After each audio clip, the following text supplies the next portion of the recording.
السلام علیکم ناظرین، ہمارے چینل اچھی بات کو ضرور سبسکرائب کر لیں اور بیل نوٹیفیکیشن کو بھی آن کر لیں تاکہ ہر ویڈیو آپ کو وقت پر ملتی رہے۔ منزہ، ہر عیب و نقص سے مبرہ، ساری قوموں کا تنہا مربی، زمین و آسمان کا مالک، جن و انس کا خالق، جن کا نام مبارک اللہ، جن کی شان غنی علی العالمین، جس کا لقب رب العالمین، جس کی صفت ارحم الراحمین، اسی کی مقدس کلام کی تلاوت سے مجلس کا آغاز فرماتے تھے۔ نیز تمام عمالیان مذاہب کا دائمی دستور ہے کہ اپنی ہر مذہبی نشست کے آغاز کے لیے اس کو لابد اور جزو لا ینفق قرار دیا ہے۔ دوستو، قرآن کیا ہے؟ قرآن کیا ہے؟ قرآن وہ آخری آسمانی کتاب ہے جس کو اللہ رب العزت نے جناب محمد عربی صلی اللہ علیہ وسلم پر نازل فرمایا، جس نے صرف اور صرف 23 برس کے قلیل مدت میں پورے عالم میں انقلاب برپا کر دیا کہ بڑے بڑے فصحاء، بلغاء، ادبا اور شعراء حیران و شزدر رہ گئے، جن کی آیتوں کو سن کر پتھر دل موم اور پتھریلی آنکھیں بے اختیار اشکباری پہ مجبور ہو گئی۔ آئیے دوستو، اسی کلام پاک کی تلاوت کے لیے میری نظر انتخاب میرے بڑے بھائی قاری شارق رحمانی صاحب پہ جا کر ہو جاتی ہے۔ ڈاکٹر منور رانا کے شعر کے ساتھ میں ان کو آواز دینے جا رہا ہوں۔ صحرا و جنگل و بیابان میں بہو، سبحان اللہ آپ لوگ کہہ سکتے ہیں، آپ لوگ کہہ سکتے ہیں سبحان اللہ، ایک مرتبہ سبحان اللہ کہیے تو، جو لوگ کھینی کھائیں وہ بھی کہہ سکتے ہیں سبحان اللہ۔ صحرا و جنگل و بیابان میں بہو، مینار گر پڑے تو میدان میں بہو، یہ بے سبب نجومی تمہیں کیا بتائیں گے، کل ہونے والا کیا ہے قرآن میں بہو۔ شرافت کے اصولوں سے بغاوت کرتے رہتے ہیں، شرافت کے اصولوں سے بغاوت کرتے رہتے ہیں، کچھ لوگ پڑھے لکھے مجلس میں شرارت کرتے رہتے ہیں، ماشاءاللہ۔ آئیے میں پھر شعر پڑھنے کے بعد قاری شارق رحمانی صاحب کو آواز دینے جا رہا ہوں۔ صحرا و جنگل و بیابان میں بہو، صحرا و جنگل و بیابان میں بہو، مینار گر پڑے تو میدان میں بہو، یہ بے سبب نجومی تمہیں کیا بتائیں گے، کل کیا ہونے والا ہے قرآن میں پڑھو۔ شرافت کے حصولوں سے بغاوت کرتے رہتے ہیں، کچھ لوگ پڑھے لکھے مجلس میں شرارت کرتے رہتے ہیں۔ کتابیں اور بھی اتری ہیں لیکن میرے قرآن کی خوبی یہ ہے کہ اندھے بھی تلاوت کرتے رہتے ہیں۔ قاری شارق رحمانی صاحب تشریف لائیں اور رسم افتتاح انجام دیں۔ قاری شارق رحمانی صاحب مائک پر۔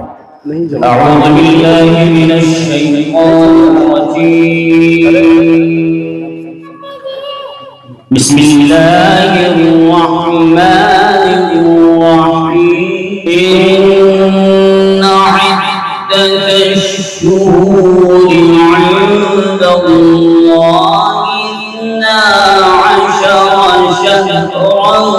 في كتاب الله، اللہ ما شاء اللہ، إن عدة الشهور عند الله ما شاء اللہ، إن عدة الشهور عند الله 12 شهرا في كتاب الله،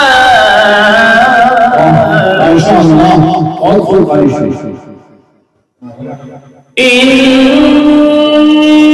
عدة الشهور عند الله 12 شهرا في كتاب الله يوم خلق السماوات والأرض، اللہ اکبر،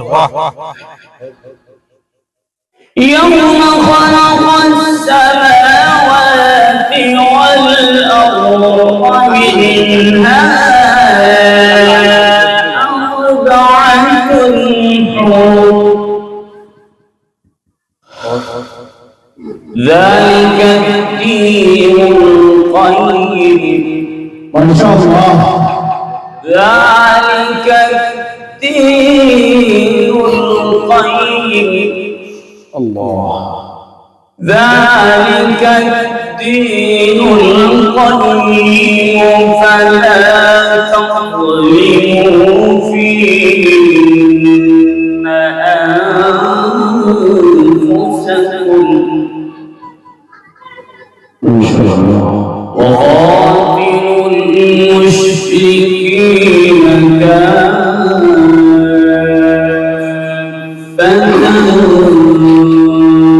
كما يقاتلونكم كافة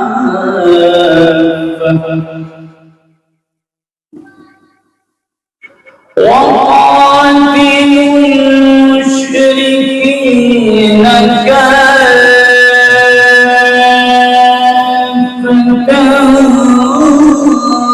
كما يقاتلونكم كافة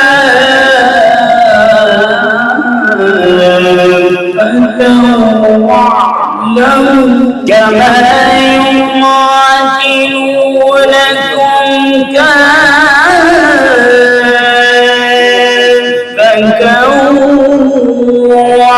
واعلموا أن الله مع المتقين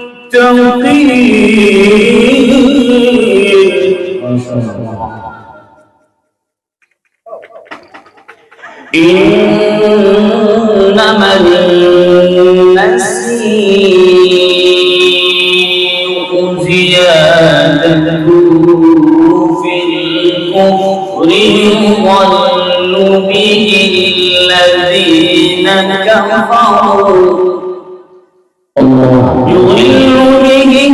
الذين كفروا يحلونه عاما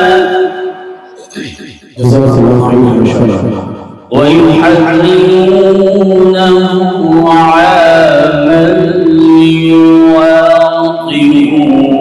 عدة ما حرم الله